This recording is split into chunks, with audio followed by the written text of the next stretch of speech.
এই দেশ এদিন অবিদ্যাৰ বাবে শেষ হৈ যাব। বহু মানুহৰ বুদ্ধি ভ্ৰষ্ট হ'ব।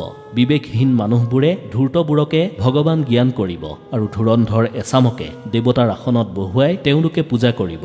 বৰ্তমান বোধহয় সেই সময় আহি গৈছে। সমাজত এতিয়া সেয়াই হ'বলৈ আৰম্ভ কৰিছে। মূৰ্খ মানুহৰ কাৰণে কেতিয়াও এখন সমাজ নষ্ট নহয়। সমাজ নষ্ট হয় তথাকথিত শিক্ষিত লোকৰ মূৰ্খ স্বভাৱৰ কাৰণে। এই পৃথিৱীত সকলো বুজিবলৈ সময় লাগে, কিন্তু ভুল বুজিবলৈ অলপো সময় নালাগে। আমি সঁচাই অদ্ভুত।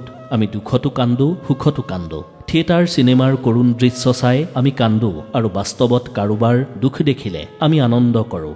পৰি গ'লে নিজেই উঠিবলৈ চেষ্টা কৰিব, কাৰণ আপুনি মানুহহে, টকা নহয় যে সকলোৱে আপোনাক পৰাৰ পৰা উঠাবলৈ দৌৰি আহিব। এই পৃথিৱীত আপোনাক ওপৰলৈ তুলিবলৈ কোনো বহি থকা নাই, কিন্তু আপোনাক খালত পেলাবলৈ বহুত মানুহ বাট চাই আছে।